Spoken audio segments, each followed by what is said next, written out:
Drage gledalke, spoštovani gledalci, sem Bojan Požar, vi pa gledate današnjo uro resnice. Z menoj v studiu sta gospod Peter Gregorčič in pa Aljuš Pretinač. Kljub temu, da so dnevi na pol praznični, se dogaja kar marsikaj. 4 teme sem si jaz za današnjo razpravo pripravil. Predlagam pa, da takoj začnemo, ker nas itak vedno malo baše čas. Zdaj, zadnji konec tedna je minul v smrti papeža Frančiška. Tam sta bila med drugim tudi dva vidna predstavnika Slovenije, predsedniški zakonski par Nataša Pirc Musar in pa Aleš Musar in pa predsednik vlade Robert Golob in pa njegova spremljevalka Tina Gaber. Zdaj, Aljuš, bral sem tvojo kolumno, ki si jo napisal za Domovini, ne? Ocenil si to njuno podaljšanje, potem si privoščil po pogrebu podaljšan vikend, si ocenil nekako v tem smislu, da pa gre to za nek višek pokvarjenosti, ne? Pa si potem tudi utemeljil, ne?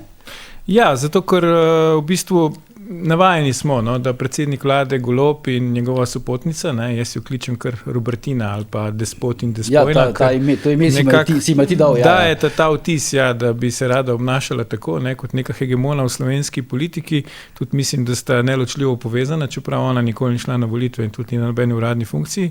To se mi zdi res pritlehno, ne, ker prvič jasno je, da nihče verjetno ne računa na smrt papeža, tudi to ni dogodek, ki se ga da napovedati, ne. In potem jasno je, da ti kot nek državnik neke majhne države, kot je Slovenija, lahko izkoristiš pač nek tak sicer tragičen dogodek, a ne, ker se tam srečaš lahko s svetovnimi državniki, drugimi voditelji držav in tako naprej. A ne. Ampak da ti to zlorabiš, ne, za privatne namene, ne, se pravi, zdaj je pa papež umrl, se pravi, moram iti po službeni dolžnosti v Rim, ampak ko sem že v Rimu, bom pa tam še ostal 3-4 dni in bom užival v večnem mestu s svojo bebo. Ne. To se mi zdi, da je res nekaj, kar si človek težko zamisli. Ne? Se pravi, da ti ne vidiš v tem tragičnem dogodku papeževi smrti priložnost, da nekaj narediš za interese Slovenije, ampak vidiš v tem priložnost, da ti na davkoplačevalske stroške, ne, ker letela sta pač tja na naše stroške in tako naprej si pač kupiš v narekovajih še par dni v Rimu, ne, z svojo punco. Ne. To se mi zdi pritlehno. Zdaj, jaz mislim sicer, da po moje, jaz nimam tega podatka, ampak najverjetneje sta verjetno bila edina gosta, ne, z tako visoke pozicije, ne, predsednika vlade, ki so si recimo privoščila podaljšan vikend. Jaz se ne znam predstaviti, da bi kakšno od teh drugih državnikov, politikov, ki so bili tam, še užival v vikendu. Prišla sta v bistvu dan prej, ne? Potem sta zlorabila protokol, kakor vemo, je pač bilo jasno sporočeno vsem državnim protokolom, da ni dovoljeno zasebno fotografiranje. Kolikor je bilo dostopno javnosti, sta bila edina tam, ki sta imela sabo neko, zdaj ne vem, je bila Topina ali je bila Petra Arsič, niti ni važno, se pravi neko osebno fotografinjo, ne, ki jo je tam fotografirala. In snemala, ja, pač med tem, ko sta kakor izražala pač spoštovanje med nekimi pietetnimi, mislim, ne vem, kdo se fotografira med upravljanjem pietetnih dejavnosti za družbena omrežja, ne, in potem neke kvazi romantične tam fotografije, najprej brez stančice, ne, Tina Gaber, potem stančico. Mislim, to je izgledalo meni tako surrealistično, kot, ne vem, kakšen izmed James Bond filmov, ne, kjer pač soproga nekega pokojnega zlikovca je potem tam na pogrebu, pa jo kasneje James Bond Daniel Craig zapelje, ne, to nekako mi je to tako izgledalo. In da vse to počneš v okviru tako rekoč dogodka, kot je pogreb pač papeža, se mi zdi zavržno, tako kot sem tudi napisal. Čeprav, Peter, ti si že parkrat, pa vse enkrat si v tej oddaji že upozoril, da mi ne smemo podcenjevati tovrstnih promocijskih aktivnosti, ne, predsednika vlade Goloba, ne, da te fotografije na Instagramu, pa te njegove objave na socialnih mrežih targetirajo nekoga in ga tudi očitno zadanejo, ne. Ja, se strinjam, zaradi tega, ker po nekih ocenah... Zdaj, če to še drži, ne vem, ne. Po nekih ocenah politiko aktivno spremlja nekje 100,000 ljudi, volivcev je 1.600.000 nekaj več, med 1.600.000 in 1.700.000, na volitve jih hodi med 900.000 in milijon. Se pravi, 800.000 ljudi, volivcev, ki pride na volitve, v resnici o politiki ni informirano in tale Instagram kampanja na njih izjemno dobro deluje. Izgleda, da je tudi Golob, ki je zalit z energetskim denarjem, to ugotovo preko svojih javnomnenjskih agencij, ne? In zaradi tega on v resnici, ne samo papež, on vsak dan ali pa vsak drugi dan objavi nov video, ne? In se sprašujem, ali on počne sploh še kaj drugega v svoji službi, kot da snema promocijske videe in z njimi nagovarja posamezne interesne skupine, za katere pričakuje, da bo od njih dobil glasove in bo potem vladal estradniško, kot to počne, ne, kot je lepo rekel Aljuš, bo živel to svoje filmsko življenje na državne stroške sa svojo partnerico, ne, še naprej. Ne. Bi pa jaz v okviru tega obiska v Vatikanu izpostavil še neko drugo dimenzijo, ki kaže, kako v bistvu v resnici dvoličen, če ne celo pokvarjen je Robert Golob. Ne. Spomnimo se, pred enim tednom je imel na javni radioteleviziji intervju z Manico Janežič Ambrožič, ne, ki jo moram pohvaliti, bil je svoje delo, mislim, da je izjemno dobro opravila in pokazalo se je, ne, v resnici, kako nak in bos je Robert Golob, ko novinarji opravljajo svoje delo tako, kot bi ga morali. Ne. Žal se to zgodi redko, ampak ta intervju bil resnično vrhunski. Voditeljica ga je takrat vprašala, spoštovani predsednik vlade, ali boste potujete na pogreb papeža Frančiška. Zanima me, ali boste ta obisk uporabili tudi za kakšno bilateralno srečanje, ne? Ker bodo tam voditelji celotnega sveta. Kaj je odgovor Golob? Golob je rekel sledeče, ker je želel biti všečen, je dejal, ne, ta dogodek v Rim potujem predvsem zaradi pietete in da izrazim spoštovanje do papeža, ne, in potem nadaljeval, menim, da bi bilo tako, se pravi, ta dogodek neprimerno zlorabiti za karkoli drugega, kot za izkaz poklona velikemu človeku. Ne? Potem pa on pride v Rim in v resnici to zlorabi za svojo PR promocijo na Instagramu, to je dvolično in to je pritlehno. In tukaj bi dodal še dodaten kontekst, ker on izjemno hvali pontifikat papeža Frančiška, ne, češ kako veliko je doprinesel k svetu. Obžalujem, da Robert Golob njegovega sporočila ni razumel. Papež se je namreč zavzemal za pluralizem, da je vsak v tej družbi slišan.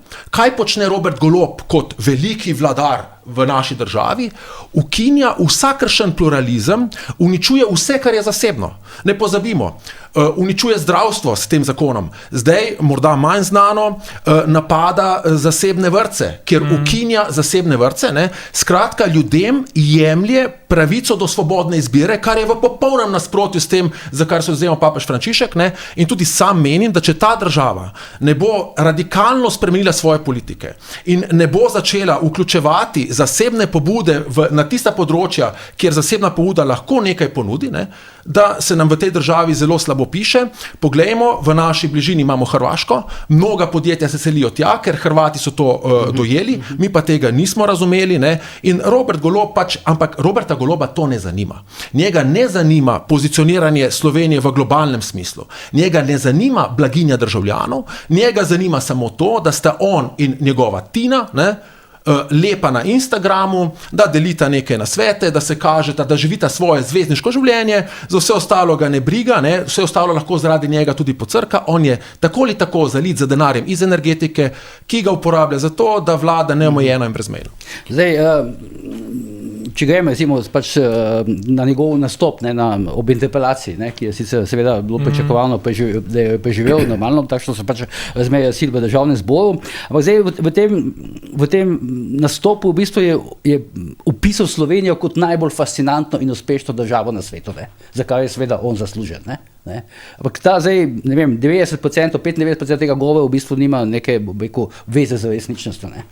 Ja, zato, ker kako je pa to možno, recimo, ne, da pride recimo predsednik vlade odgovarjati na interpelacijo z takim govorom, ki nima zveze z realnostjo? Ne? Ja, možno je, Bojan, če se poklopi par stvari. Ja. Prvič, moraš imeti tega človeka na mestu predsednika vlade, kot ga je zdaj Peter odlično opisal, in drugič, moraš imeti princip srbizacije slovenske politike, ne, na kar je že tudi nekaj časa opozarjam, in to je pač čedalje več zgledov gre v to smer. Ne.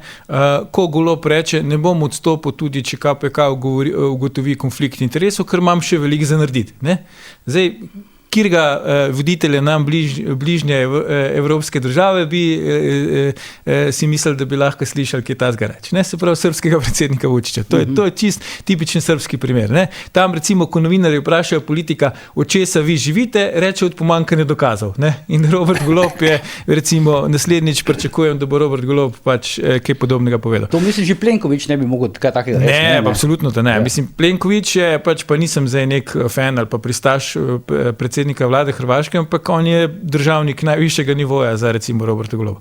Robert Golob enostavno pač, za njega je vse prvič, ne? prvič v zgodovini. Zato, ker on razume, če se njemu nekaj zgodi, da se to ni zgodilo še nikomor. Ali pa če on pride na neko idejo, ali pa če on povleče neko potezo, da tega še nihče na svetu ni naredil. Ne? Zdaj, če bi to bilo 85% manj prisotno, bi rekli, da je pa zelo samozavesten, ne? Ker je pa 85% več prisotno, pa si lahko mislimo, kako psihološko diagnozo bi mu morali dati. On pač govori tisto, kar verjame pa tisto, kar je dobro zanj. In tako kot je rekel Peter, sam še to oprosti Bojan, Golob razume, da je zloraba papeževega pogreba, če imaš ti stike dvostranske v korist Slovenije. Ne razume pa, da je zloraba papeževega pogreba, če ti pač potem še v Rimu si na Unterhaltu za par dni. Tu se vidi, da on, tako kot pravi Peter, on je princip monetizacije oblasti je dvignil še na višji nivo, se pravi ne samo monetizacija oblasti, ampak oblast je sredstvo za to, da se imam jaz fajn. Pa ta meja, zdaj pa jaz si omenil intervju z Manico Janezom Žambrovič, to je bila v bistvu nek klon tega, kar je pravzaprav govoril ob interpelaciji v Državnem zboru. Kje je ta meja zdaj med tem njegovim nastopom? Mislim, kje se on recimo mogoče pa vendarle, ali če sploh se zaveda, da to, kar govori, recimo ni res in da nima veze z realnostjo in da recimo načrtno pač ali pa zavestno laže kot politik, ali pa prosto ne ve, o čem govori. Mislim, ker jaz imam včasih občutek, da ima kar pomanjkljivo tole, recimo, družboslovno izobrazbo, ker včasih kar nekaj govori, kar smo še že v osnovni šoli učili drugače, kot recimo razlaga zdaj Golob. Zdaj, kje je ta meja, ne vem, to je vprašanje za kakšnega psihologa. Meni vsekakor deluje pač on zelo narcistično, zaradi tega ima prepričljive nastope in tistih 800,000 ljudi to lahko zavede. In to se v resnici tudi zgodilo na zadnjih volitvah, kjer je dobil zmago v bistvu z najvišjo podporo v zgodovini samostojne Slovenije. Peter, takrat, zdaj, če smo že pri KPK-ju, takrat se veš, on je rekel, da če bo povedal, da bi KPK pri njemu ugotovila kršitev integritete, da bi nemudoma odstopil. To je rekel takrat pred volitvami, leta 2022. Zdaj že javno pove, da tega ne bo storil. Celo več, njemu se celo vidi, da komu vprašanja niso pogodu, ko se ga nagladi po koži navzdol, kot se reče, potem skoče in postane agresiven in napadalen. In to se v tem intervjuju, ki ga omenjaš, nekajkrat zgodilo. Naprimer, ni samo rekel, da ne bi odstopil, celo rekel, mandata nisem dobil za to, da bi novinarji brskali po tem, kje sem bil pred 2 letoma. Skratka, novinarjem daje jasna sporočila, vi me morate spraševati tisto, kar sem vam povedal, da me vprašajte, ker imam kaj povedati. In kasneje, ko je tudi voditeljica v tej istem intervjuju ustrajala, glede mislim, da davka o nepremičninah, je rekla, vi me sprašujete o stvareh, o katerih ne govorim. Skratka, on ima ta narativ, vi se morate meni podrediti, ker jaz sem vladar, kot je lepo rekel Aljuš, vladar, zaradi tega tudi on pravi, da je Slovenija izjemno uspešna država, ker seveda, kako bi pa zdaj v njegovih očeh, da on vlada državi, ki ni uspešna. In tukaj bi jaz potegnil usporednice s Trumpom. S tem, da on je resnično voditelj, Trump, ene najmočnejših držav, ki jo zdaj izjemno še bi, ampak zaradi istega razloga, ker on se zjutraj zbudi, Trump in Golob se oba isto zjutraj zbudita, pogledate neke rejtinge, pogledate ogledalce, rečete ogledalcem ste ni povej, kdo najlepši na svetu je tem ali pa deželje tej, in potem izvedete neke ukrepe, ki jih nihče drug razen ona dva ne razumeta. Pričemer pač ukrepi oziroma te perturbacije, ki jih izvaja Robert Golob, prizadenejo žal ali k sreči le 2 milijona ljudi, in medtem ko Trump počne to, izvaja svoj narcisoizem na čelu ene najmočnejših držav, se pač trese celoten svet, in mislim, da rezultat pri Ameriki bo ta, da če bo svet pameten in se Trump ne bo spametoval, se bo povezal med sabo in bo postala Amerika nepomemben igralec. Slovenija pa pač je žal že blizu tega, da postaja nepomembna, in za nas je to zaradi tega toliko bolj zaskrbljujoče. Glavni problem Roberta Goloba, kot ga jaz vidim, če gledamo zdaj z vidika politike, če gledamo recimo, kot je rekel Peter, z vidika teh 100,000 ljudi, ki nas recimo politika zanima, ali pa se na to mogoče tudi zelo malo spoznamo, ali pa smo to študirali, smo se s tem ukvarjali, je, da tukaj prav Peter, Golob prav, jaz nisem dobil mandata za to, da bi novinarji brskali potem, kje sem bil pred 2 letoma. To faktično gledano drži. Robert Golob je dobil mandat predvsem zaradi 2 razlogov. Da ne bo več Janše in da ne bo več epidemije. In kakorkoli je to zdaj naš problem, da imamo takega človeka na mestu predsednika vlade, to še zmerom drži.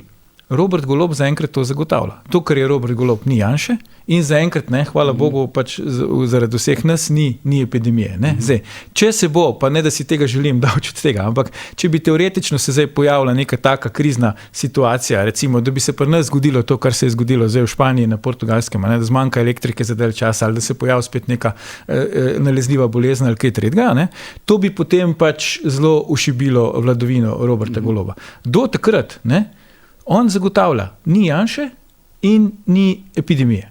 In dokler bo to nekaj dostavlja. Ja, in tem ljudem, ki pravi Peter, se pravi te razlike od 100 do milijona ljudi, ali koliko jih pač gre na volitve, on to zagotavlja. In problem je, da smo mi zdaj prišli v situacijo, kjer znotraj tega anti-Janša pola ni več človeka ali pa inštitucije, ki bi lahko brzdil Roberta Goloba. Recimo Marjan Šarec ali pa tudi prejšnje vlade anti-Janša tabora so na nek način bile talke raznih teh, milijonarjev iz inštituta 8. marec, pa kolesarjev, pa Jaše in Nula, pa tako naprej. Robert Golob zdaj lahko počne, kar želi, in ga očitno ne morejo brzati. Tudi redki poskusi Milana Kučana, da ga recimo zabremza, v narekovajih so se izkazali za neuspešne. Pa sam še en stavek, Bojan, če dovoliš. Prej takšen poskus. To mogoče do tega še pridem, ampak to sem hotel reči, kakšen človek je Robert Golob, da bo gledalcem jasno. Ko je Miro Cerar, ki je pred Golobom imel najvišjo zmago v zgodovini samostojne Slovenije na volitvah. Mislim, da je imel Drnovšek enkrat višjo. Ja, ampak tam nekje, recimo, se pravi zelo prepričljiva zmaga, podobno kot kasneje Golob, je sestavljal vlado. In je na pogovore za vlado povabil tudi stranko Alenke Bratušek, v kateri je bil podpredsednik Robert Golob. Stranko, ki se predsednik sveta, mislim, da je bil takrat. Neko funkcijo je imel, ki se je komaj uvrstila v parlament, vemo, takrat za Mišo Dlako. Zoranu Jankoviću ni uspelo, stranki Alenke Bratušek je uspelo. In Miro Cerar jih je povabil na pogovore o vladni koaliciji. In na ta pogovor je prišel Robert Golob v delegaciji stranke Alenke Bratušek in je začel postavljati pogoje Miro Cerarju, se pravi jasnemu zmagovalcu volitev. Kdo bo minister, katere resorje hoče imeti in tako naprej. Miro Cerar in njegova ekipa so to poslušali, so rekli hvala lepa, nikoli več niso šli z njimi na sestanek in zaradi tega stranka Alenke Bratušek ni bila v vladni koaliciji Mire Cerar. In Miro Cerar je še danes hvaležen Robertu Golobu, zato da pač ni imel stranko Alenke Bratušek v svoji vladni koaliciji. Ampak to kaže na to, kakšen človek je Robert Golob. On je čist odmaknjen od realnosti, se pravi sploh ne ve, kaj so realna razmerja sil, kaj bi moral v politiki početi. In kako je rekel Peter, njega to sploh ne zanima. On si ne prizadeva, da bi se v tem izboljšal ali pa da bi mu to kdo razložil, da bi on postal v tem boljši. Ker on ni zato šel v politiko. On je šel v politiko zato, ker v GEN-I ni bilo več vse po njegovem in če ni v GEN-I vse po njegovem, potem bo on šel tako, da bo v Sloveniji vse po njegovem. In to zdaj živi. In če smem sam še dopolniti, nima stika z realnostjo, ker pa je izjemno močen. In to je tudi centre moči, ki so izven institucij presenetilo, močen je pa zato, ker za njim stoji energetski denar, mu ne morejo razkrojiti njegove poslanske skupine in zaradi tega on v resnici je obdan z ljudmi, ki mu samo pritrjujejo, ker druge vse vrže čez ramo in zaradi tega on nima stika z realnostjo in tudi nihče ga ne postavi na realna tla, ker mu tega ne upa povedati, ko to stori neka voditeljica, neka novinarka v neki oddaji na RTV Slovenija, recimo Malnica Janšča-Brožič, potem sicer tam se je zmedel, to se je videlo, je začel kar neki govoriti o tri krasne, razmišljal, kako bi to naredil, postal je agresiven in postal je napadalen. In takrat začne govoriti, kaj me imate vi mene to za spraševati. Če jaz tega nisem povedal, me tega ne sprašujte. Skratka, on ima izjemen odpor, on ne prenese stika z realnostjo. Jaz mislim, da njegova osebnostna struktura je taka, da on ne prenese stika z realnostjo, zato ker realnost včasih nasprotuje v svojem pogledu na svet, to je povsem človeško in on tega pač ne prenese, svet se mora uklanjati njegovim željam, in če on reče, da je snemanje papeža, se pravi pokojnega papeža na pogrebu, pietetno dejanje, je pač to pietetno dejanje, svet se bo moral s tem pač sprijazniti. Ja. Še ko je bilo govora v tem intervjuju govora o tistih njegovih vikendih pri gospodu Subotiću na Hrvaškem, še tam se je v bistvu zlagal. Bil je trikrat, rekel, da je bil dvakrat. Ampak tam se v resnici še bolj zapletel in se je v bistvu razkrilo, kako laže, samo pozorno treba poslušati. In tam ga je zopet voditeljica parkrat zelo dobro ujela. Namreč, najprej je on hotel utemeljevati, da je bil na vikendu zato, ker je bil prijatelj in je rekel, Subotića poznam že 10 let, zbližala pa sva se, tik pred volitvami, ko je postal član Gibanja Svoboda. Glejte, zdaj jaz lahko, recimo, Bojan Teje poznam že 30 let, midva sta se pa zbližala, ko sta se prvič srečala po 20 letih. Ne? Spravi, nekoga, da jaz poznam, ne? Jaz vem, kdo je Arnold Schwarzenegger, ga poznam, ne? Nič pa nimava skupaj. Ne? Skratka, tukaj je že razkril prvo zadevo. Ne? Potem je to spremenil v strankarsko. Čakaj. Potem ga je pa, ne, zdaj pa, če bi on bil prijatelj, bi se mogel pa izločiti iz glasovanj. Ko ga je voditeljica potem vprašala, zakaj se pa potem, če je bil vaš prijatelj, ne? Niste izločili iz glasovanja pri imenovanju, ne, v svet ene izmed bolnišnic, je dejal, ne, zaradi tega, ker je to glasovanje bilo že predno sem jaz, gostoval na njegovi vili. Ne. Kar pomeni, on je vsakič malo drugače obrnil zadevo. Prvič, gostoval sem v vili, ker sem bil prijatelj, potem pa nisem se izločil, ker nisem gostoval v vili. Skratka, on se je stalno zapletal in potem še rekel transparentnost, višek njegove transparentnosti je pa ta, jaz sem itak objavil na Instagramu neko sliko iz tiste vile, ne, in s tem sem jaz razkril vse karte, ne, pri čemer takrat ni povedal, da gre za vilo Subotiča. Ne, in tudi pri Subotiču, kar je razkril tudi portal, na katerem danes gostujemo, ne gre za 70 evrov senine. Ne. Tam gre za Unior, on je pomemben lastnik Štorestil, ne, kjer gre za orožarske posle in kakorkoli s tako pomembni vplivneži so v resnici svojevrstni lobisti in je mat od njih darila, ne, ki so v tej vrednosti nekje med 6 do 8 tisoč evrov, ne, je prvič kršenje zakona, ne, tukaj je nesporno, me prav zanima, ali bo KPK podlegel pritisku Roberta Goloba in to zadevo saniral, ali bo končno nekaj odločil, tako kot je treba. Ne. In drugič, tukaj gre za nek nedovoljen vpliv, ki ga mogoče ne vidimo, ampak zagotovo take vile ne dobiš v najem, brezplačen najem samo zaradi tega, ne, ker si z nekom prijatelj, ampak taki ljudje imajo tega korist, ker se je skazalo nazadnje takrat, ne, ko je hotela Tina Gaber tja priti za eno noč v vašo hiško, ne, in je dobila negativen odgovor. Ne. Ja, kar je štet verjetno Subotičev plus. No, ker marsikdo bi omogočil še Tini Gaber. Ne. Tile SMS-ji, ki so potem naknadno prišli še ven, sploh kažejo, da je bil Subotič precej vpet, ne, v to Golobovo, ne, politiko. Ne? Ja. Bolj kot smo mogoče prej pač mislili. Zdaj jaz sem mogoče 1% poslovneža, kakor je Tomaž Subotič, ne? Ja.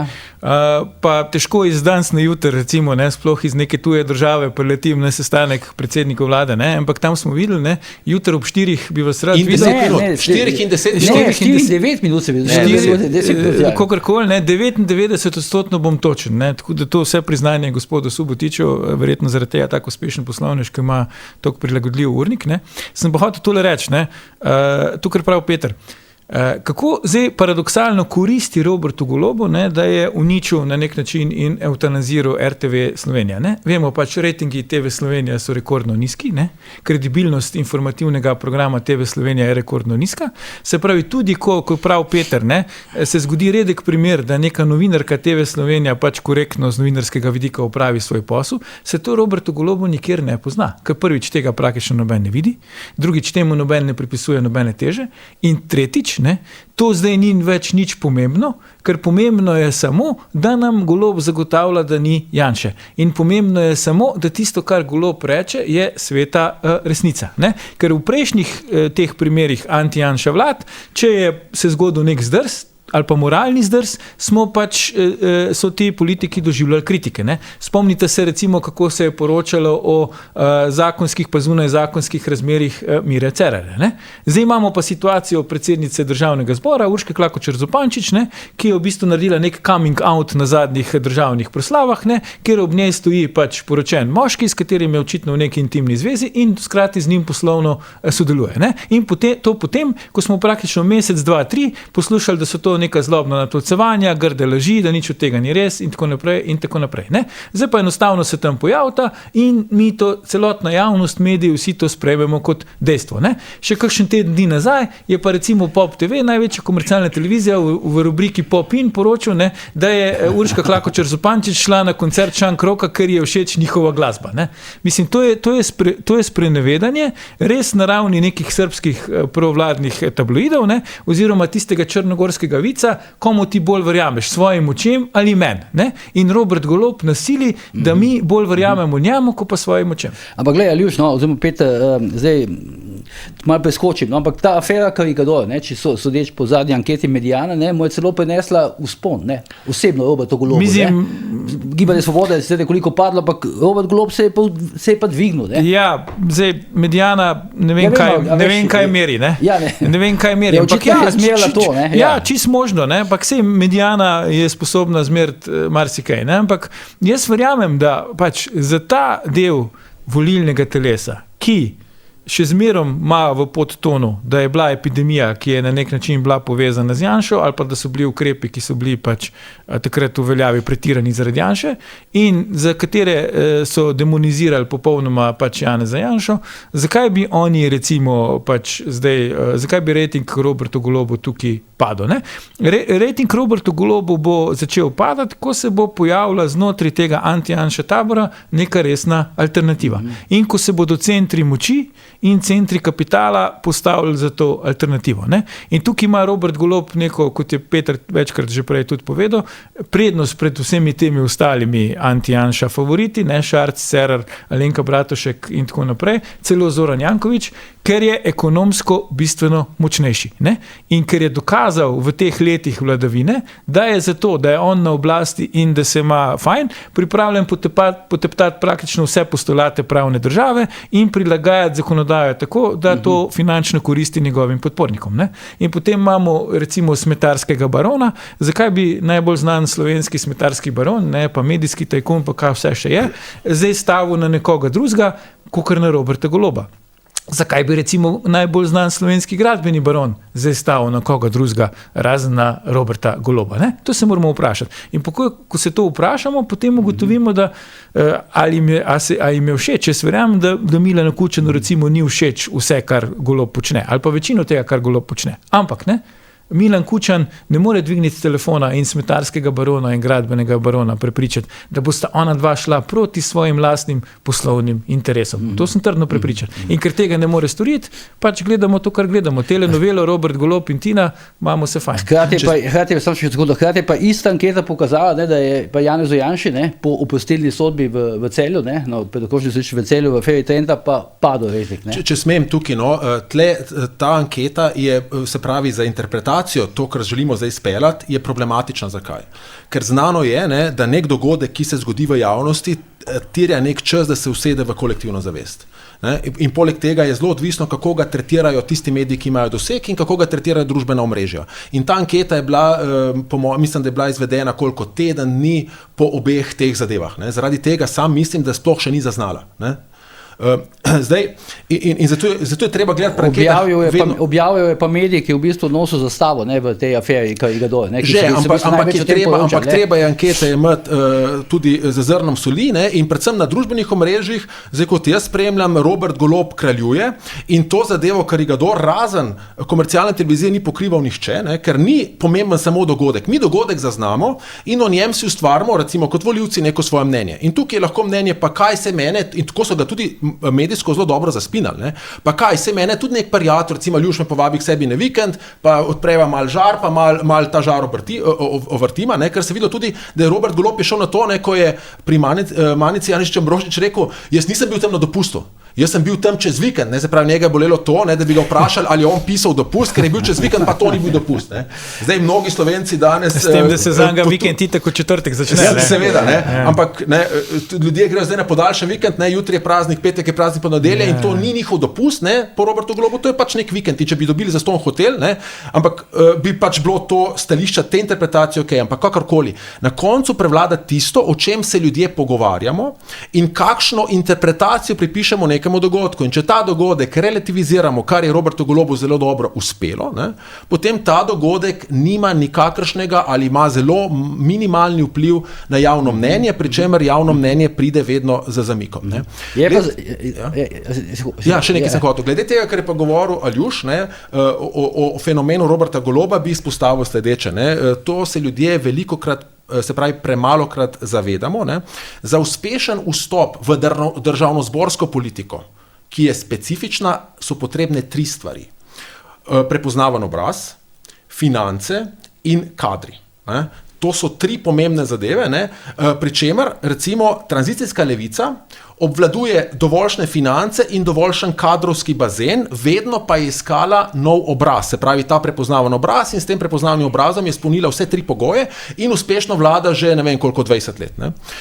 Ko je prišel Robert Golob, je njihova težava ta, ne, da on sam zagotavlja obraz, ki zna manipulativno nastopati v javnosti, se pravi prva točka je odkljukana, ne, ima finance, ker je zalit z energetskim denarjem in ima kadrovski bazen, ki ga je tudi vsaj najzvestejšega potegnil iz genija, ne, in ga tudi preko tega denarja vladuje. Ne. In tukaj so centri moči na tranzicijski levici, ne, v resnici nekako hendikepirani, ker oni so ta nov obraz, ki je zagotavljal prvo od teh 3 točk, vedno kontrolirali s tem, ne, da so mu bodisi odvzemali finance, bodisi so mu sabotirali znotraj notranje infiltriranih kadrov. Ne. In tega očitno pa Robertu Golobu ne more narediti. A to pomeni, da jih je preigral, kako nadigral, zdriblal, kako? Tako zaenkrat kaže. Ne. Podcenjevali so ga, ne. Sej, mi smo upravičeno ponavadi kritični do Roberta Goloba, ne? Ampak nekaj mu je treba priznati, kar tudi v bistvu Peter v podtonu pove. Ne? Pač je pa borc. Ne? Se pravi, Robert Golob je borc. Takrat, ko se pokaže, da je njegova vladavina ogrožena, se postavi na zadnje noge. Ne vrže puške v koruzo ko Marjan Šarec, ne reče ko Miran Cerar, jaz imam tega dosti, bom šel nazaj na fakulteto, pač uživati mirno življenje univerzitetnega profesorja. Robert Golob je borc. Ne? Ko so bili referendumi takrat na začetku vladavine, ko so bile predsedniške volitve in tako naprej, on je borc, on je pripravljen tudi marsikaj požreti, a ne? Sicer je maščevalen, si to zapomni, ampak če je treba ostati na oblasti, se bo on boril. Ne? In tranzicijska levica, centri moči niso navajeni na tak tip svojega politika. Ne? Oni so navajeni na politike, ko jih pač Milan Kučan obišče, pa reče, da je konc, da je potem konc. Ne? Zdaj pa prvič po Zoranu Jankoviću, ne, so dobili človeka tega tipa, še hujšega verjetno, ne, s katerim sploh ne znajo zdaj niti ravnati, ker vmes so se tudi oni postarali, pa so jim malo opešale moči. Ne. In še drugo, za razliko od Zorana Jankovića, ne, Zoran Janković je nespreten bil v državnozborski politiki. Ne. On je dobil volitve, pa ni znal sestaviti vlade. Ne. Robert Golob je spretnejši celo od Zorana Jankovića. Bistveno boljše, ne? To je treba priznati. Ne?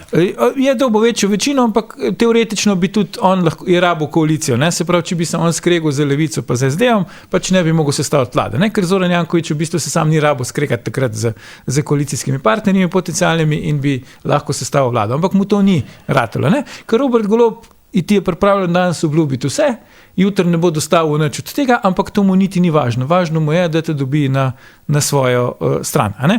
In ljudje v Sloveniji pač smo se navadili živeti v tej utvari, ne?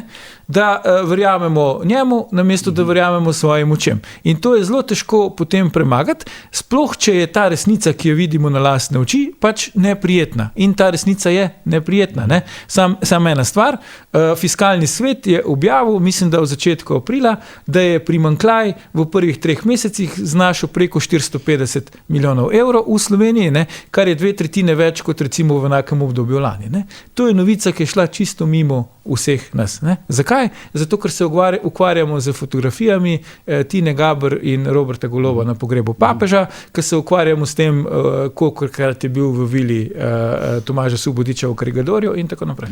Ja, in poleg tega dvigujemo davke, ne? Spet skladno z vizijo Roberta Goloba, kot je enem od soočen pred volitvami napovedal, ne? Kaj bodo meni nižji davki, ne?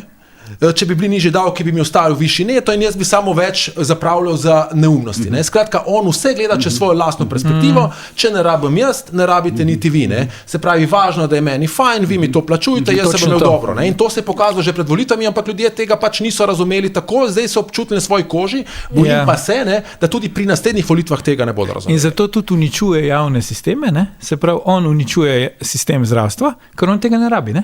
Ko on ima denar, on če rabi zdravnika, si ga lahko hitro plača, kjerkoli želi. Ne?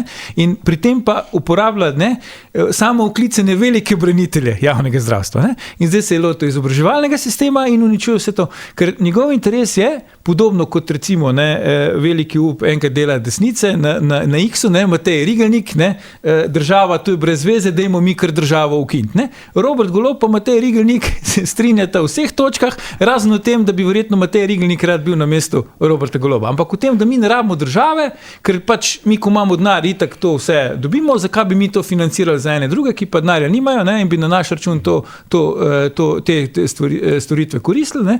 Tega pa ne. Še ena stvar okoli Goloba, potem gremo pa naprej. Je pa ta afera, ker je ga tudi tako neka demonstracija njegove moči pa spretnosti, dobro je zaklenil vse medije, ne? Razen Pop TV-ja, ne? Pop TV se je teden dni, pa 10 dni močno trudil, pa očitno nikamor ni prišel, ne? Če pogledamo te ankete javnega mnenja, ostali mediji so bili pa fascinantno zaklenjeni. Mislim, jaz ne spomnim se takšnega primera, ko bi nek politik uspel tako zakleniti medije, kot je zdaj to uspelo Golobu, ne? Tako je, in to je tudi učna ura, kako pomembni so mediji. Ne? Recimo pri Aleksandri Pivec za nekaj fet pršuta je morala odstopiti, tukaj pa Golobu se praktično nikjer to ni poznalo. Ne? Prepričan sem, da če bi bili mediji opravljali svojo funkcijo, ne, in ne bi podlegali krilatici predsednika vlade, nisem dobil mandata za to, da me boste spraševali, kje sem prenočil 2 leti nazaj, ne? In bi svoj posel opravljali, bi ga imeli na tapeti vsak dan znova in znova, bi ta zadeva postala neznosna in Robert Golob bi moral odstopiti. Ne bi šlo drugače, ker pa je to poskušal samo niti ne en medij, ne, ampak jaz mislim zgolj del uredništva tega medija, ne, ki je to poskušal peljati, ne, vsi ostali so pa delali obrambo Roberta Goloba, ne, z relativiziranjem tega dejanja, ne, potem pa se Robertu Golobu ni zgodilo nič, on snema naprej Instagram in pač uživa podporo pri svojih volivkah. Pri Aleksandri Pivec je bil politični interes, ne, da pač ona mora odstopiti, ker se je hotel ošibujiti vlado Janeza Janše in Desus zabrisati ven iz vlade. Ne. Zdaj je jasno, da političnega interesa močnega za tem, da bi Robert Golob šel, ni. Ne? Ker če ni političnega interesa, potem tudi ekonomski lastniki medijev pač ne vplivajo na svoje medije v tem smislu, da bi o tem poročali. Ne? Plus samo cenzura, ne? Navadili so se medijski delavci v Sloveniji, ne? Da v Golobu se poroča samo lepo. Ampak to, kar velja za Goloba, ne velja samo za Goloba. Poglejmo si to afero pač Urške Klakočar Zupančič, ne? In njenega glasbenika, ne? Kater medije pa o tem, recimo, poročal. Ne? Pa greš za Urško Klakočar Zupančič, se pravi nekoga, ki je po tej hierarhiji pomembnosti, ne, v politično-ekonomskem smislu veliko stopnic niže od recimo Roberta Goloba. Ampak veljajo isti vzorci. In jaz sem trdno prepričan, če bi se jutri pojavila neka afera v zvezi z predsednico republike, bi bilo enako. Če bi se pojavila neka afera v zvezi z nekim ministrom v vladi Roberta Goloba, ki je iz tega ali pa drugega razloga pomemben za Roberta Goloba, bi bilo enako. In kje to vidimo? To vidimo recimo v Srbiji, ne? Ker oblast kontrolira pač večino medijev, s to razliko, da mislim, da je medijska slika v Srbiji zdaj celo boljša kot v Sloveniji, ne? Ker tam vseeno imamo pač nekih neodvisnih medijev, ki jih pač financira kapital iz tujine, predvsem ameriški, pri nas pa imamo tega čedalje manj oziroma skoraj nič. Če smem sam še nekaj reči, se navežem še malo prej, kar si rekel Aljuša, ne? Da tudi Milan Kučan je tukaj zdaj šibkejši, ne? Ampak očitno tudi Milanu Kučanu vseeno ustreza, da Robert Golob ne zgine povsem scene, ker sicer bi se v aferi, ker ga dobro oglasil. Spomnim se, ko je direktor policije, ne, takrat ni hotel odstopiti, se je oglasil Kučan in zadeva se je zgodila.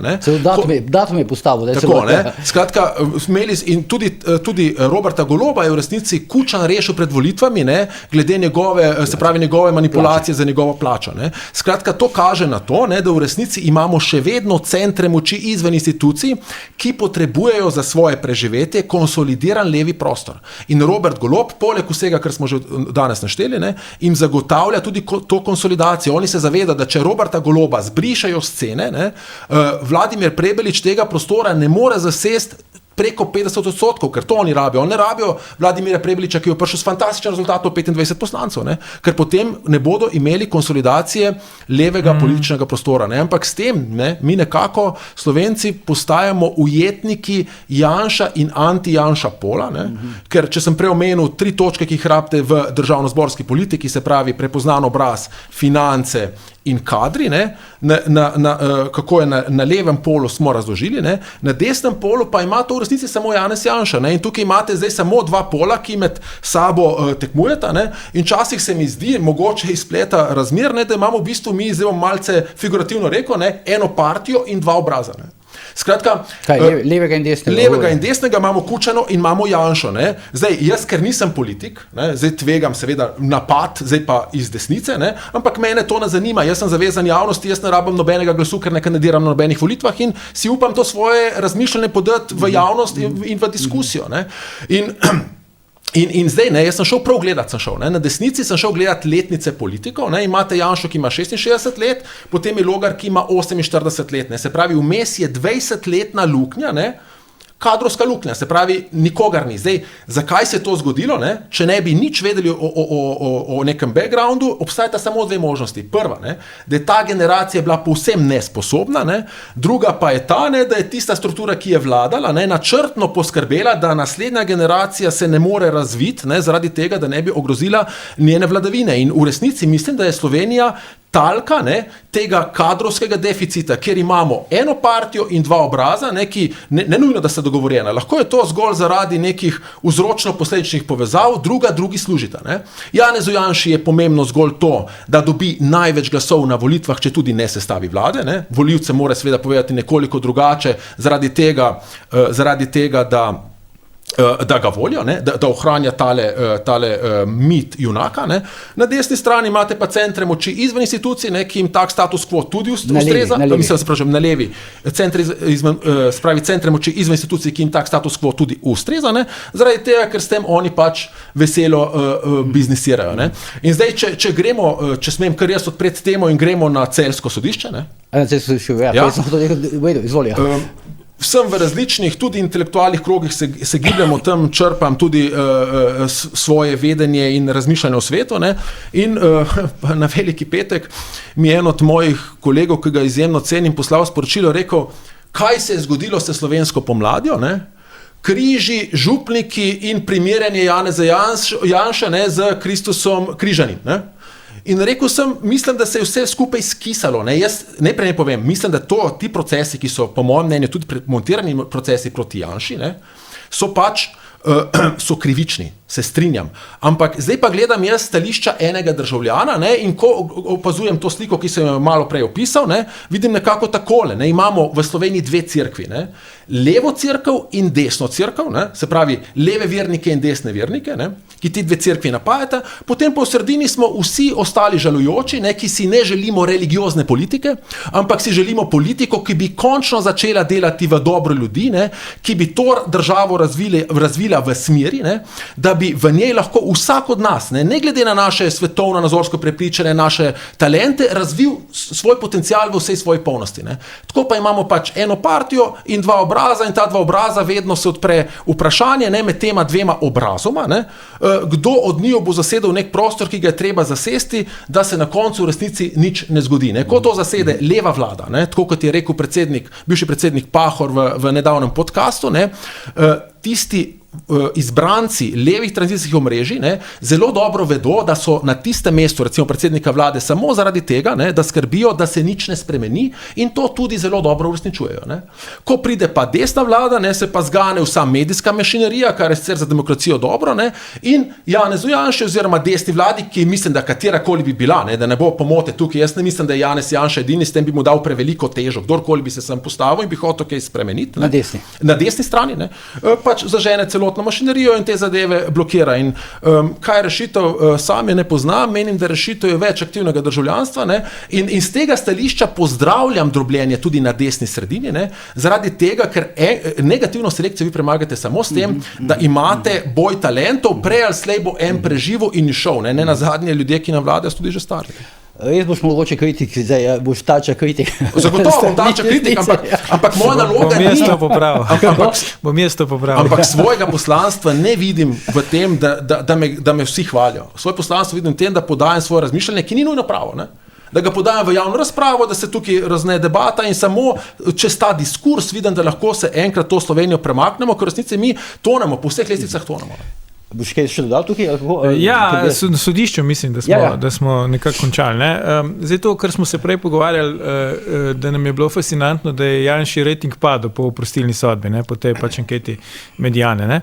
Jaz bi rekel tako, Janez Janša nekako vse prepričal, da bo obsojen. Ne? Se pravi, svoje nasprotnike je prepričal, da bo obsojen in svoje pristaše je prepričal, da bo obsojen in vtis je nastal, vsaj pri meni osebno, pa verjetno še pri marsikomu, da do te obsodilne sodbe ni prišlo na prvi stopnji zaradi tega, kar se je dogajalo pred sodiščem. Ne? Se pravi, zaradi tega pritiska tistih pristašov, ki so se tam zbirali, pritiska javnosti in kaj bi to pomenilo za Slovenijo, ne? Če bi spet pred volitvami recimo zaprli šefa opozicije. Ne? Kaj se sicer še lahko zgodi, ne? Kar se še lahko zgodi, ja, ampak v tem trenutku, ne, jaz mislim, da je to problem Janše. Ne? Ker zdaj, tisti, ki so proti Janši, so razočarani, da ni bil zaprt, ne? ker vemo, že ta prvič, ko je bil zaprt, so mislili, da je to super poteza, ne znajo politično razmišljati.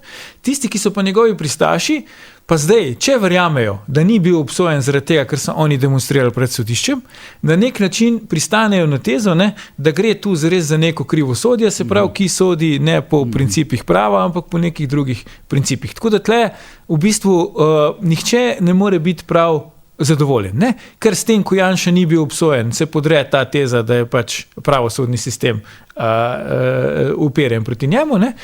Za njegove pač pristaše, za tisti, ki pa niso pristaši Janša, so pa itak razočarani, da ni bil obsojen, ker so navajeni, da je Janša največja nevarnost v slovenski politiki, ne? In če bi bil v zaporu, bi pač bili v manjši nevarnosti pred njim, kakor pa smo sicer. Ja, zdaj Janševa teza je pač to, da pravosodje dokazuje, da je krivosodje, ker je sploh sprožilo ta postopek, ne? Ne, jaz se tu strinjam, vse postopek je bizaren, ne, pa da je trajal 12 let, pa kaj so dokazovali, pa vse to. Tudi izjava tožilca, ne, da je to dokaz, da pravna država deluje. Mislim, človek je izgubil na sodišču in zdaj pravi, da je to dokaz, da pravna država deluje. Če bi delovala, se ne pritožil, ne? Ja. Ker očitno, ne? Ne, pa bi ga vprašal, zdaj, poslušaj, zakaj si ti šel v postopek, za katerega si očitno vedel, da bo neuspešen, ne moreš reči, da zato, da dokažem, da pravna država deluje, ne? Se pravi, tudi če tožilc te preganja po krivem, potem nisi obsojen, ne? To je taka obratna logika koalicije v čudežni državi. Jaz sploh ne razumem, kako bi to lahko kdo si pravilno raztolmačil, ampak vse to kaže na to, da je to čisto nepomembno. Tisto, kar je ta hip pomembno, je to, kar pravi tudi Petra, ne? Ni interesa, da bi na oblasti ta hip Roberta Goloba kdo zamenjal. Ne? Edini, ki ima interes, ali pa ki ga kaže, saj v neki določeni meri, da bi se to zgodilo, je Janez Janša, ne? Ampak Janez Janša pač ni tako močen, da bi lahko to povzročil in smo tam, kjer smo.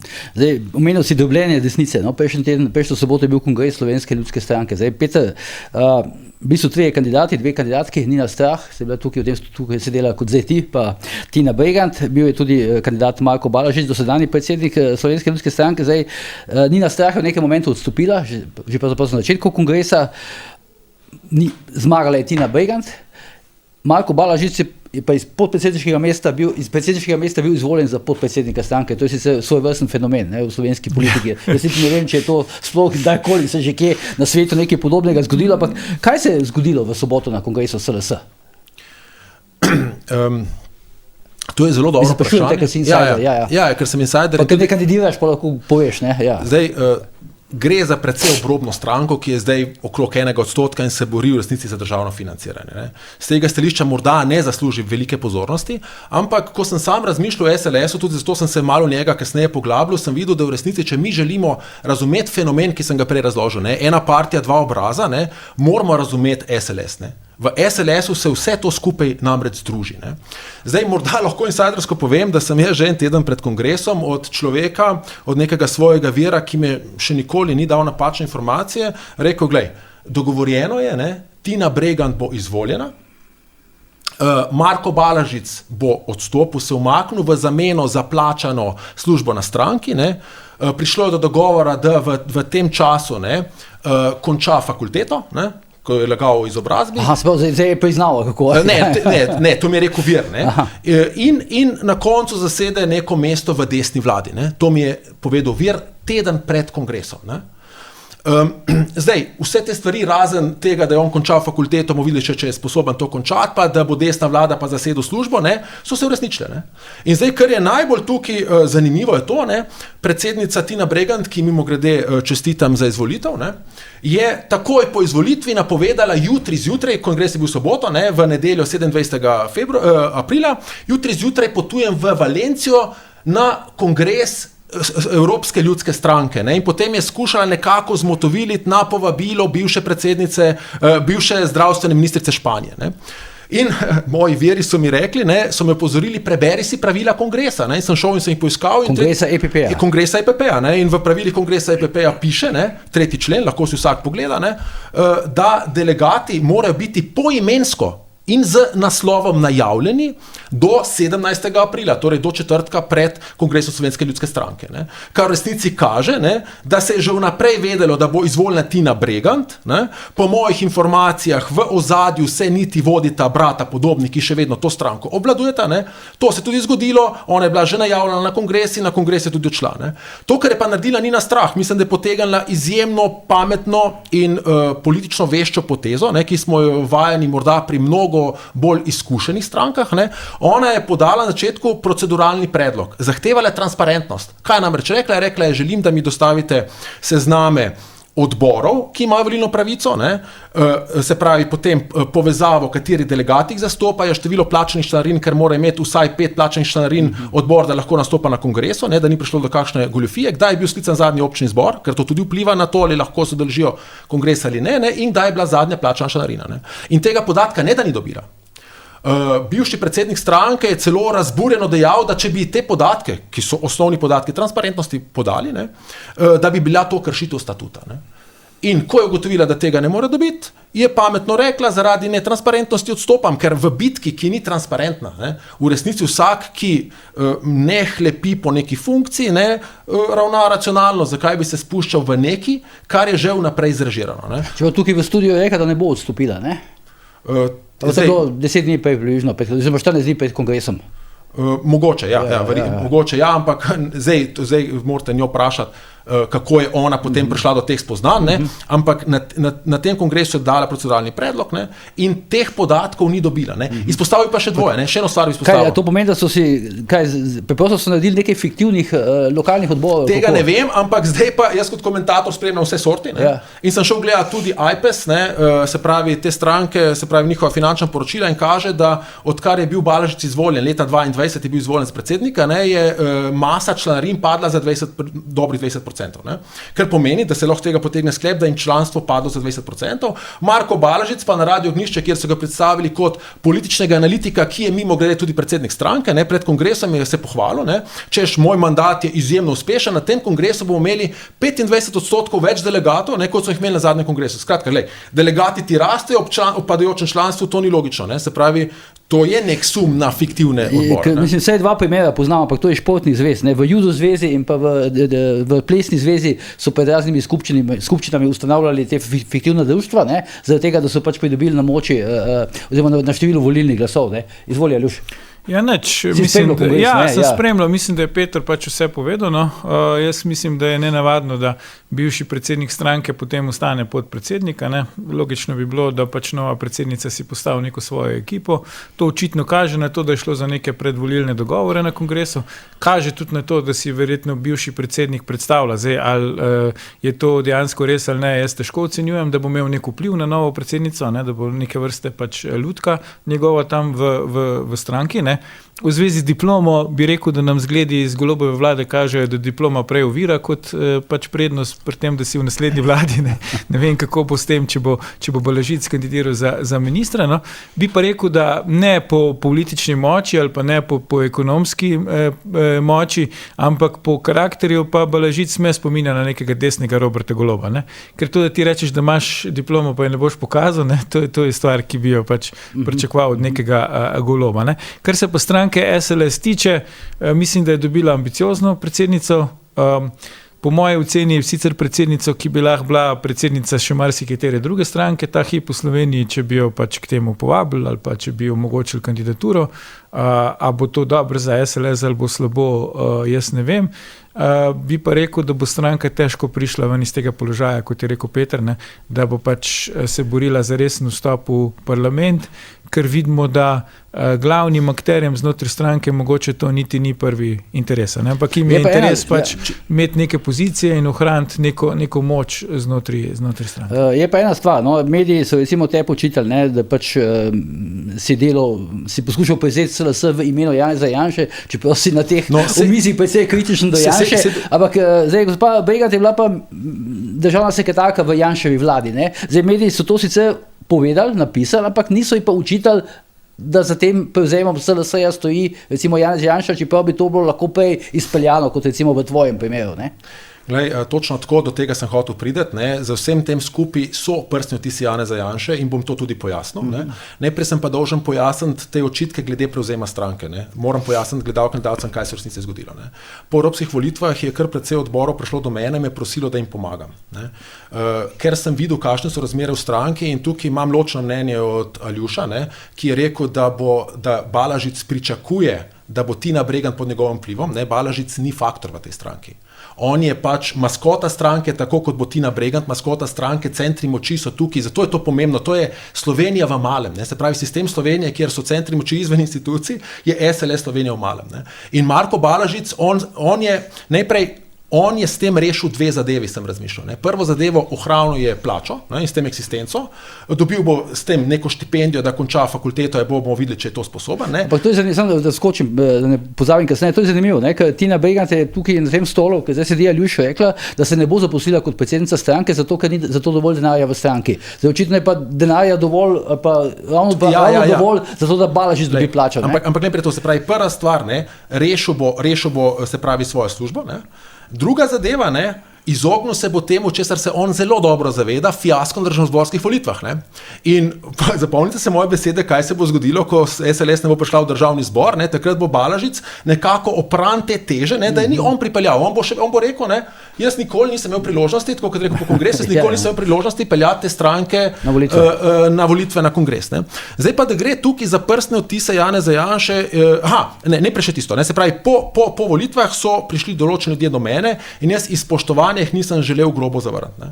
In sem z njimi vzpostavil stik, ker sem se hotel tudi zahvaliti za vso njihovo podporo, ampak ko sem videl, kam stvari peljejo, sem se zaščitil tudi s tem, da sem jaz javno povedal za delo oktobra lani in od tega nisem nikdar odstopil, da jaz pač SLS-a ne vidim kot stranko, s katero bi bilo možno kaj narediti. Takrat sem se izrazil svetopisemsko, da velja svetopisemski rek, da se novega vina ne daje v nove sode, ampak v stare sode, ker potem se pač mehovi so tam noter, se razpoče in se vino razlije. In to se bo zdaj pokazalo, to se bo pokazalo zagotovo v prihodnosti. Zdaj pa, kar se tiče odtisov Janeza Janše, se treba najprej vprašati, vsaj sam kot analitik se vedno sprašujem, komu tak rezultat koristi. To je vprašanje, komu ta rezultat koristi. In ta rezultat, v resnici šibka SLS koristi Janezu Janši, da nekako prevzame primat še nad kmetstvom. Spomnimo se, če bi pogledali, kaj so napovedovali trije kandidati predsedniški za SLS. Balažic je govoril o tem, kako se morajo oni povezovati, da imajo novo formulo za uspeh te stranke in potem s to formulo tudi odstopil. Tina Bregant je govorila o pranju umazanega perila. Edina Nina Strah, ki tudi izhaja podeželje, je omenila še podeželje. Skratka, Nina Strah je bila edina kandidatka, ki je razumela podeželje in bi se za njega borila, Janezu Janši pa ustreza, da prevzame pod svojo okrilje SDS-a tudi podeželje, kar mu je pod nesposobnostjo Marka Balažica uspelo pri Kmetijsko-gozdarski zbornici. In dajmo se spomniti NSI. NSI desetletje nazaj, recimo, ali pa malo več, je bila dominantna stranka znotraj struktur Rimokatoliške cerkve. Ko greste danes čez te strukture, je dominantna stranka SDS. Janši je uspešno uspela konsolidacija Rimokatoliške cerkve, zdaj pa potrebuje še konsolidacijo kmetijstva, da bo bil popolni hegemon na desnem prostoru. Jaz mu ob tem čestitam, kaže svojo politično spretnost. Težava pa je, da njegovi nasprotniki so pač šibki. In to je to, in to uspešno izpeljuje. In tudi kot slišim, določeni ljudje se trudijo zdaj po tem odboru, da pripeljejo naprimer večino prekmurskih volivcev SLS-a, ki so itak v evropski kampanji že podprli Grimsa, k Janezu Janši. In še ena stvar, zdaj pa prstni odtisi, ker sem jih obljubil. V tej oddaji je, ko si vprašal, kako gleda na Marka Balažica, Tina Bregant rekla, da ga vidi kot PR-ovca. Potem je pa Miran Videtič objavil nekaj postov na svojem Facebooku o predkongresnem dogajanju v stranki in se je osebno Vida Kocjan, urednica in novinarka Demokracije, ki zagotovo ničesar ne reče brez blagoslova Janeza Janše, oglasila z isto retoriko, češ da Marko Balažic je odličen PR-ovec in da verjame, da se kot predsednik stranke ni zmogel izkazati, se bo pa verjetno izkazal v prihodnosti, sicer bo pa potem zaključila, bo pa tem itak odločila stranka, ampak tukaj kaže na to, da verjetno je šlo za nek dogovor z Janezom Janšo preko Lojzeta Peterleta, ki je Balažicu boter in je zelo dobrih odnosih z Janezom Janšo, da se bo za Marka Balažica, ki je zelo verjetno del teh struktur, ne bom zdaj razlagal vsega ozadja, pač poskrbelo na ta način. Zdaj bo zelo verjetno bom postal podpredsednik zadolžen za PR in potem na koncu se ga bo vzelo, če bo desna vlada, za nekega PR-ovca v desni vladi, se ga bo postavilo nekam pod radar in tam se bo omogočilo existenčno preživetje. Kakšna je pa tvoja napoved, recimo, Slovenske ljudske stranke po Tino Bregant na parlamentarnih volitvah? Oziroma, ali misliš, da se bodo s kom povezali, ali bodo šli na volitve samostojno? Tendence bodo zagotovo zelo velike, Da se povežejo. Da se povežejo, ampak zdaj ne vem, kaj lahko SLS ponudi. Ona recimo NSI-ju razen Franca Bogoviča ne more ponuditi ničesar. Ja, sebe lahko ponudi Tina Bregant. Tina Bregant lahko sebe ponudi za ministrico, ampak kot slišim, Janez Janša govori, če bi bila ona sposobna, bi bila že ministrica pod mojo vlado. Se pravi, takrat je nisem pustil, da postane ministrica pod stopu ministra Gantarja, zato ker je jo dojemal kot nesposobna. Zdaj, če to Janez Janša rekel in če to drži, bomo videli. Tina Bregant ima eno težavo. Ona nastopa zelo pokroviteljsko. Recimo njen, in to volivce odbija. To je moj nasvet Tini Bregant, če me gleda, da naj to poskuša to retoriko malce izpiliti, ker ji bo bistveno koristilo. Namreč, recimo, če pogledamo njen nastop na Planet TV-u, tik po prevzemu funkcije, ona je rekla, dajem upanje dekletom, da tudi one lahko nekoč v preteklosti prevzamejo stranko, to je pomembno sporočilo za punce. Če ne bi bila pokroviteljica, bi rekla, želim ali pa trudila se bom dajati upanje, ampak ona je kar proglasila, da daje upanje, brez da bi kdo rekel. To lahko rečem jaz, recimo Bojan, ti daješ upanje slovenskemu medijskemu prostoru, če pa ti rečeš to samo v sebi, pa to pač pokroviteljsko samo hvala. Imeli smo že Katarino Kresal, pa imamo Alenko Bratušek, tako da ni pa imamo Urško Klakočar Zupančič, ampak so jo izvolili, so jo isto, ko je postala predsednica Državnega zbora, je bil argument, to je prva predsednica Državnega zbora, se pravi ženska predsednica Državnega zbora, in bivši predsednik je enako, oziroma SLS je podala v javnosti enako tiskovno sporočilo, imamo prvo predsednico stranke, prvo predsednico na čelu SLS-a, in tako da je to glavni doprinos. Jaz podpiram ženske v politiki, ampak mislim, v politiki ni važno spol ali spolno usmerjenost ali neko drugo prepričanje, važna je tvoja sposobnost in tvoj mandat ne ocenjuje po tem, ali si ženska ali si moški, ampak se tvoj mandat na koncu ocenjuje po tvojih. Mogoče še tvoja napoved, ali končamo. Jaz sem Tino Bregant večkrat gostil v svoji bivši vdaji. Vsakič, ko je bila tam, je bila kandidatka za drugo funkcijo. Od ministrskih do strankarskih do volilnih in ne vem kakšnih. Bi se strinjal s Petrom, mislim, da uporablja Janez Janša Tino Bregant za svoje namene. Vem, da recimo je bila dogovorjena, da bi bila nosilka liste stranke Glas upokojencev na evropskih volitvah, pa potem je z razlogom, ki ga ona navedla, da pač se je obeta mesto na listi SDS-a, pač do tega ni prišlo in tako naprej. Tako da mogoče, da je zdaj pač Janša parkiral na čelu SLS-a, temu bi verjel. Moja napoved za stranko SLS je pa ta, da pač glede na to, kar se dogaja, kot sem prej rekel, ne vidim veliko možnosti, da bi prišli v državni zbor, ker očitno to stranke ali pa glavnim akterjem znotraj stranke ali pa izven stranke, ki imajo vpliv na stranko, ni v interesu. Je pa zanimivo, to še bomo zmogli časa. Ne samo Anže Logar, ki se že davno ohladil v tej ponudbi Mateja Tonina, da bi naredil koalicijo 4 strank, Slovenske ljudske stranke, NSI-ja, Fokusa in pa Demokratov. Zdaj se menda ohlaja tudi Lotrič, predsednik Državnega sveta pa lider stranke Fokus. A se je vmes kaj takega zgodil, posebnega, ker ankete mu ne kažejo briljantne rezultat, Glej, mislim, vprašanje je, kaj pripomore skupna lista. Spomnim se, povežemo Slovenijo. Se pravi, glej, različne stranke v političnem prostoru obstajajo z razlogom, ker poudarjajo različnost in dajo to izbiro volivcem. In recimo nekdo voli stranko A, ne stranke B, ker je mogoče pri stranki B nekaj moti. In če to združiš, potem vse te volivce, ki volijo zato, ker nekaj jih moti, izgubiš. Bi pa opomnil, ni bilo zelo medijsko izpostavljeno, ampak se mi je zdelo zelo zanimivo. Matej Tonin poskuša podobno, kar je počel pred evropskimi volitvami.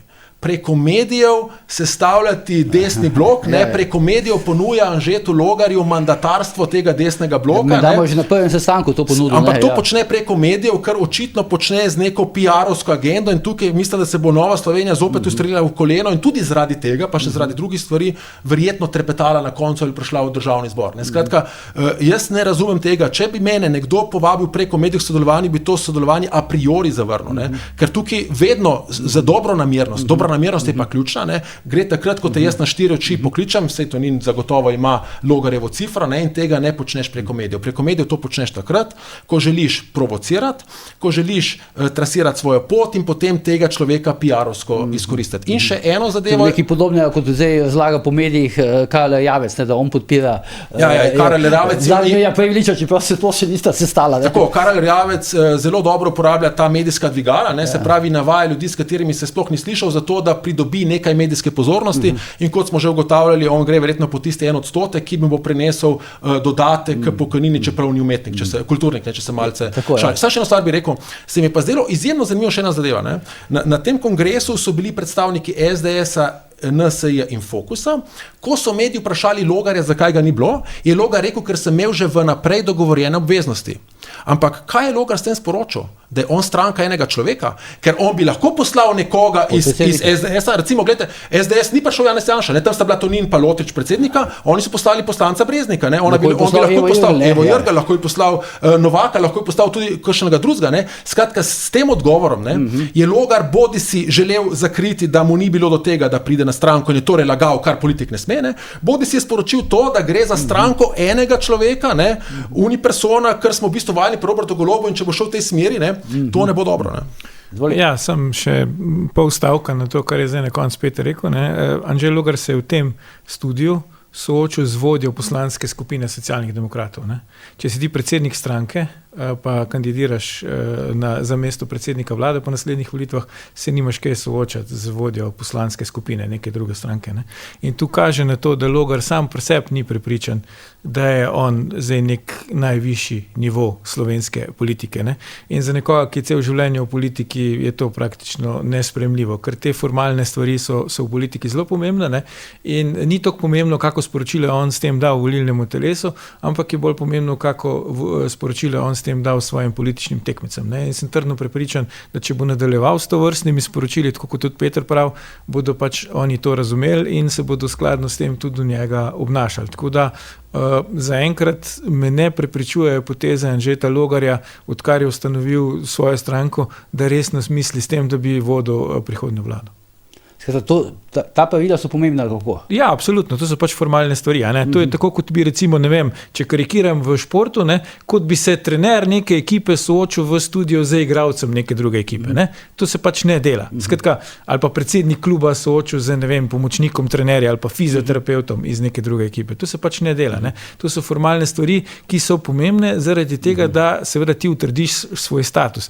In Logar kot novinec med strankarskimi prvaki bi moral posebej delati na tem, da utrjuje svoj status. Ker verjetno smo vsi opazili, da od izvolitve Matjaža Hana za predsednika SD se relativna teža Janija Prednika znotraj SD-ja ni povišala, kvečjemu zmanjšala. Na televizijo hodi Če Han ali pa podpredsednik Luka Goršek, ki niti ni poslanec, ne pa Jani Prednik. In zdaj, ko se Logar sooči z Janijem Prednikom, se v bistvu sooči kot en poslanec proti drugemu poslancu. S tem meni ne daje vtisa, da pač resno računa na to, da bo po prihodnjih volitvah vodil naslednjo slovensko vlado, ampak računa na to, da boste s Prednikom še naprej poslanska kolega, kot ste zdaj. Me da računa, sicer. Ja, ni videti, mislim, jaz tudi lahko računam na to, da bom pač, ne vem, uspešen ali pa lep, ampak pač dejstva so dejstva. Dobro, zdaj, gledalke, gledalci, to pa zdaj vse, končali smo za Slovensko ljudsko stranko, oziroma z tem, na kaj lahko, pa kaj ne računa že Logar. Vidimo se naslednjič, takrat pa seveda ne pozabite, ker je bojanje pa tudi požar.